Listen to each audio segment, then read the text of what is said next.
Hi, friends, and welcome to Classical Chats. I'm Hayden, I'm Liz. and welcome to The Crown Breakdown, where we go through every episode of Season 4 of The Crown. This one is different. But before we get Bonus into it, episode. yeah, bonus episode, bonus fun episode. Before we get into it, if you enjoy talking about The Crown, we have our entire series, The Crown Breakdown, where we go through episode by episode. And last week, our season finale went up, where we really go into this entire season. Give that a watch. You can also go through our entire playlist and experience all of our thoughts of this entire season, linked down below in the description box. We also let us know how we're doing down in the comments. Also let us know what you thought of the season, especially with what we're going to be talking about today. Also, let us know what other show would you like us to review next week, starting in February. We're going to be going into, the month of love, what we love and what do Liz and I love, musicals and stage shows. So we're going to be going over there. Let us know what you love, what you would like to see from us next, and subscribe, hit that bell notification. And today we're going to talk about the fashions of season 4. What did you think of them? So I'm going to go ahead and say it. I hate 90s fashion with a burning passion. Yeah, 80s and 90s fashion weren't really cute. I mean, there are beautiful designers, there are beautiful things that did come Yes. out of it, but, the There's some aggressive, beautiful moments in this season, the shoulder pads. but oh. And I realize I grew up in the 90s, so it's just like it reminds me of my mom for a reason. My mom wore that as I was growing up. Yes, my mom also. I could see a lot of this whole season felt very much like our parents could easily wear any of these. But the Crown specifically, they do something different with their costumes. So of course there's a lot of historical replications.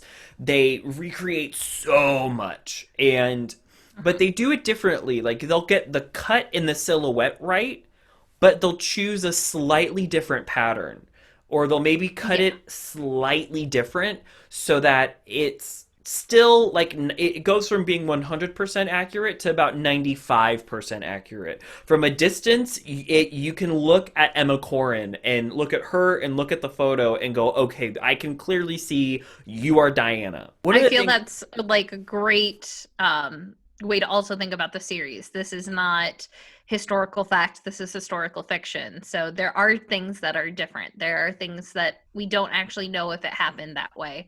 And so the fact that it's just a slight change from what we might think of is sticking true to what the series really is. yes. And one thing I really love is especially how they treated the fashions of Princess Margaret.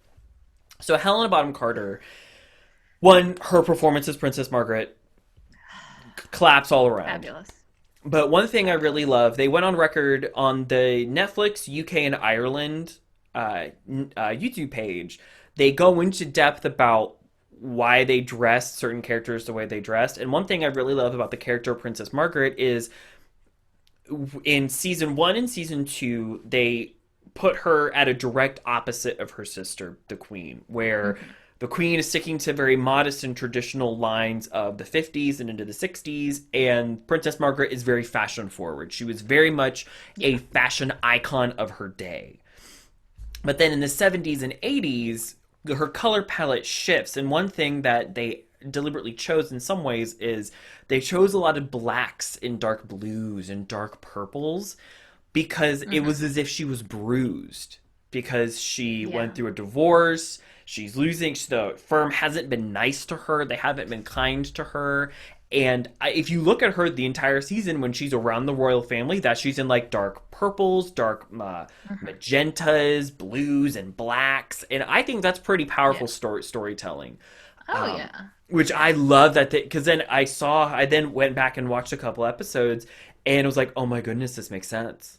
Like Hmm. you can see that right there. And one thing I think is worth noting is that royal fashion, we could have a whole series, we could have a whole YouTube channel just dedicated to royal fashion, but we're not.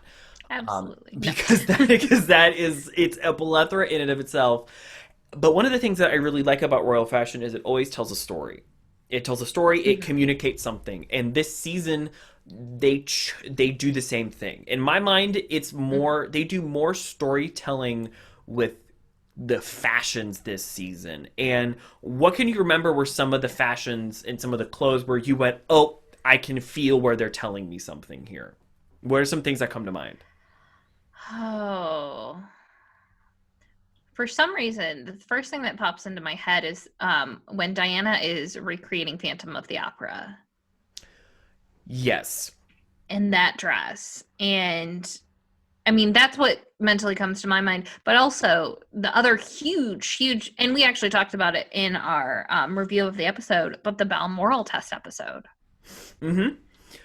Where And Yeah, where yeah, with the prime minister, where she's in bright blue and everybody's in brown. You know, it's clear storytelling. yeah, You do not. She is an outsider, but that's yeah. what the Crown does. They have this color palette of the Queen and the family, and when you're in the family, you're matching the colors. We see where when Diana gets to Balmoral, she's in matching silhouettes, matching colors. She fits right in. Mhm. But then as the story Yeah. progresses, she's wearing like more brighter colors, bolder patterns, which is a stark opposite of what Mhm. we see, which is that visual storytelling. What were some of your Yeah. favorite outfits this season? Oh, so Diana's blue dress. Mm-hmm. I think it's the blue dress in I believe it's the episode that she dances to Uptown Girl in. I, You're doing it again, where it's the same dress, but okay. it's the purple and gold. It's the same. They wanted to put the Cannes Yeah. Blue Film Festival dress. You have the right dress in mind, but in the Yes. show they made it purple. Yes. I'm talking about Yeah, yeah, I I'm know exactly talking what dress yeah. you're talking about. Yeah, in the Yeah. show they made it purple and gold. And Yeah.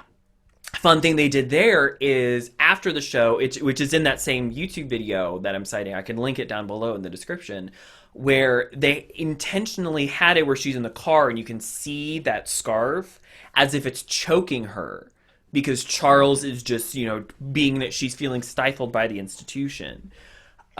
Yeah. But yeah, that's a beautiful dress. What else did you Yeah. did you particularly love? The season finale final dress that Diana was wearing. That gorgeous black Yes. dress. I want that in my closet. Which is a replication. And that dress in Yeah. 1996 went up for auction. I have to say it. The wedding dress. Yes. It's iconic. It is so iconic. I I don't love it. It's not my style, but it mhm. is iconic. It's very of the time. And I remember when the Oh, trailer yes. was dropped and the very last shot you see is Emma Corrin in the dress. And I remember like watching it over and over and over again in disbelief that they recreated the dress. Yes. And Yeah. of course, we were on pins and needles. Are they going to do the wedding? Are they not going to do the wedding? How are they going to treat the wedding? They didn't. They did it. They didn't do the wedding in the sense of which they went on record saying, if you want to watch the wedding, it's on YouTube. Just watch it. Go for it. It'd be Yeah. redundant if we did it again.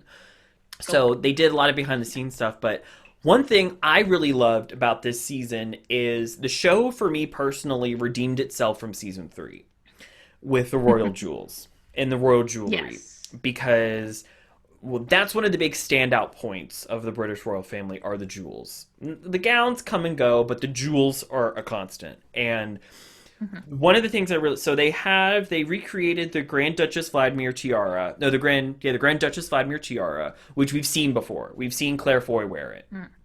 So that I was happy that it was back. We don't see the Lover's Knot tiara. We don't see the Queen Alexandra Kokoshnik tiara. We don't see that, which is fine, cool, great, whatever.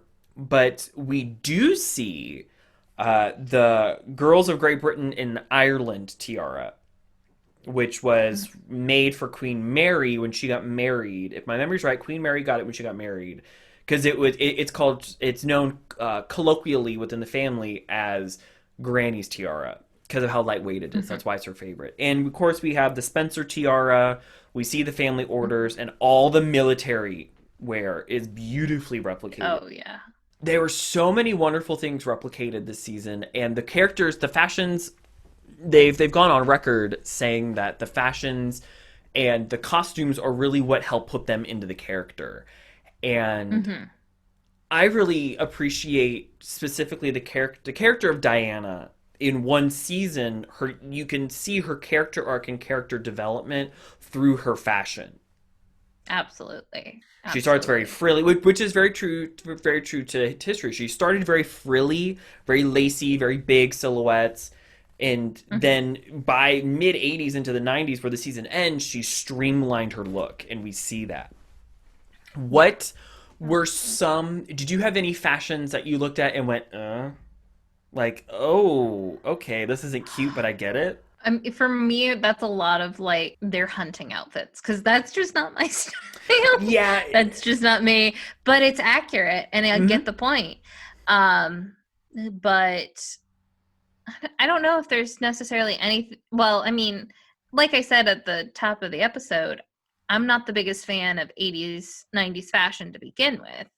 And so, like, some of the just like day dresses as they're going out and doing random things that aren't going to big events. Um, I wish they had spent a little bit more time in some of the myriad of formal events that the Prince and Princess of mhm. Wales went to. Because I would have liked to have seen Emma Corrin in the Lover's Knot tiara. That's just me. Yeah. Like, because that was Yeah. one of the two, the Spencer tiara, which they replicated phenomenally. I sort of kind of wondered if they maybe borrowed it from the family, but no, they didn't. That's just how great of a replica they made. The creators of The Crown, the production team, really aid in the storytelling through the fashion. And in this season in particular, yes, they replicated a lot. Yes, they picked. I finally found the red dress that Diana wore in the Australian tour episode. Mm-hmm. Before they there's the big fight that happens, that red dress. That's from Yeah. 1982. I remembered where that one was. She wore it in London. It was in 1982. But to put some final thoughts on the fashions this season were phenomenal. The Oh fact yeah. that they replicated the whole wedding dress is a For feat. like 2 minutes. Hmm. For Well, like 2 minutes of screen time, if they that. yeah, if that they used it in the trailer, they used it in the show very Yeah. briefly. And one thing I remember in researching for the fashions of this, Emma Corrin and the team went on record saying when they had her all up in the dress and they opened the doors, like apparently no one talked the entire time. When she was in the dress, no one talked. They just like whispered or like looked at each other and like directed that way. No one talked on set. And they went Oh, yes. and Emma went on record saying, "I kind of felt like she was there. I kind of felt like Oh. Diana was in Lancaster House with us." Um, yeah, '80s and '90s fashions for me personally, I find select ones cute. Select ones. It very much when Yes. I see some of these like street scenes and vignettes where they're when even the royal family are in day clothes, I just see my parents. I think they really redeemed themselves from season three. Season three wasn't Mhm. very, in my mind, jewel and fashion accurate. I think because they Yeah. spent so much money with the investiture of the Prince of Wales, they shot it actually at Carnarvon Castle. Yeah. So I think they spent a lot of money on that.